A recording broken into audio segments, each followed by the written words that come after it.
안녕하세요. SC은행 투자전략가 홍동희 부장입니다. 이번 주 콕 집어드릴 글로벌 마켓표는 물가 전환세 지속, 경계감은 유지입니다.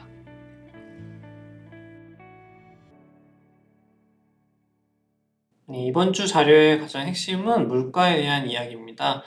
지난주에 중국 그리고 미국의 물가지표가 발표가 됐고요. 이 두 핵심 국가들의 물가 흐름이 조금은 좀 차별화되는 부분들이 있어서 이번 자료에서는 그 부분을 좀 언급을 해드리려고 합니다. 먼저 미국은 디스인플레이션, 그러니까 물가가 계속 높은 수준에 있던 거에서 점차 낮아지고 있는 흐름이 이어지고 있다라는 표현인데요. 지금 지난주에 발표됐던 7월 헤드라인 물가지표 그리고 근원 물가지표 모두 전월 대비해서는 0.2%로 좀 안정적인 흐름을 이어갔습니다. 그리고 전년 대비해서는 헤드라인 물가지표가 3.2%로 전월에 3.0에서 반등을 하긴 했습니다. 그런데 예상치가 3.3%였기 때문에 예상보다는 좀 낮은 수준이 확인됐다라는 부분은 그래도 이 물가가 디스인플레이션 기조를 이어간다라는 쪽에서 좀 긍정적인 부분이었다고도 볼 수 있습니다. 반면에 중국은 디플레이션이란 용어를 보실 수가 있는데요. 이 부분은 물가가 안정화되는 걸 넘어서 계속 하락 압력이 좀 커진다라는 부분으로 해석을 하실 수가 있고요. 그 부분이 경기가 그만큼 좀 어렵다라는 쪽으로도 확인이 된다라는 걸 좀 나타냅니다. 그래서 중국의 소비자 물가 지수는 전년 대비해서 0.3% 하락을 해서 2년 만에 처음으로 마이너스 국면까지 진입을 하게 됐고요. 생산자 물가 지수도 계속 10개월 연속 하락 흐름을 이어가고 있습니다. 그래서 지금 보시는 거는 중국과 미국의 헤드라인 그리고 근원 소비자 물가 지표를 나타내는 거고요. 방금 말씀드린 것처럼 미국은 예상보다 낮았지만 전월 대비 반등을 했다. 그리고 중국은 지금 소비자 물가가 마이너스 가는 디플레이션 압력에 처한 상황이다라고 표현을 했습니다.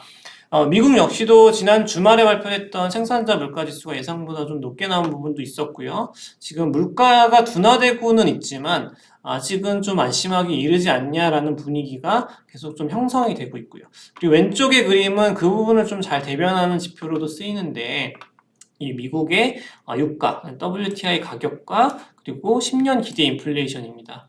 늘 유가의 흐름에 따라서 향후에 기대 인플레이션이 달라지는 영향을 크게 반영을 해왔고요. 이번 역시도 좀 다르지 않은 상황이고 지금 최근에 유가가 7주 연속 다시 한번 올라가면서 이 기대 인플레이션 상승을 좀 이끄는 모습들이 나오고 있습니다. 그래서 그 부분에 좀 경계감이 계속 누적이 되고 있는 상황이라서 이번 자료에서는 이 5페이지에서 유가에 대한 부분도 같이 좀 다루고 있어서 이 페이지를 넘기고 설명을 좀 드리려고 합니다.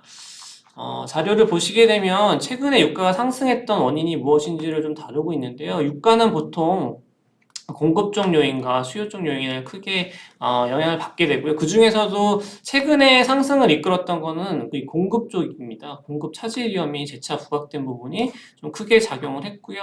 지금 이 러시아 우크라이나 전쟁은 끝나지 않은 상황에서 긴장감은 일부 유지가 되고 있고 특히 사우디아라비아와 러시아가 계속 감산량을 좀 연장해 가고 있고 감산폭도 키워가는 그런 흐름들이 있어서 유가 상승을 계속 뒷받침을 하고 있는 상황입니다.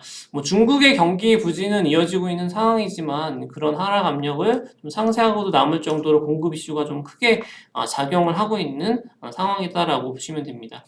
저희 오른쪽에서는 기술적인 부분을 좀 다뤄드리고 있고요. 유가가 지금 현재 83불에서 4불 정도에서 이제 거래가 되고 있는 상황인데 지금 볼린저 밴드라고 하는 기술적 저항선 상단으로는 85불 정도, 80불대 중반선을 좀 보고 있는 상황이고요. 이 밑에 이 RSI라고 불리는 상대 강도 지수는 지금 최근 계속해서 올라가면서 어느 정도 기술적인 부담이 높아진 부분을 많이 반영을 하고 있습니다. 그래서 저희는 지금 어느 정도 유가가 감매수된 것으로 보고 있기 때문에 이런 강세 흐름이 지속되기보다는 3개월 관점에서는 다시 좀 79불대로 하락할 가능성에 좀 무게를 두고 있습니다.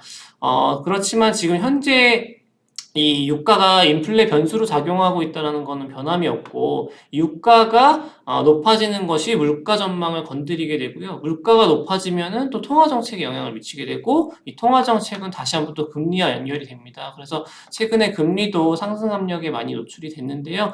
이런 부분 좀 복합적으로 연결해서 보실 필요가 있어서 이번 자료에서는 이제 물가 둔화세가 지속되지만 경계감도 유지해야 된다라는 제목으로 이 전체적인 내용을 다뤘습니다.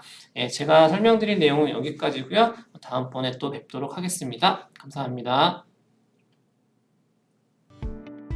자세한 내용은 SC제일은행 모바일 뱅킹 자산관리 정보 페이지 또는 영상 본문에 제공되는 링크를 통해서 확인하시길 바라겠습니다. 시청해주셔서 감사합니다.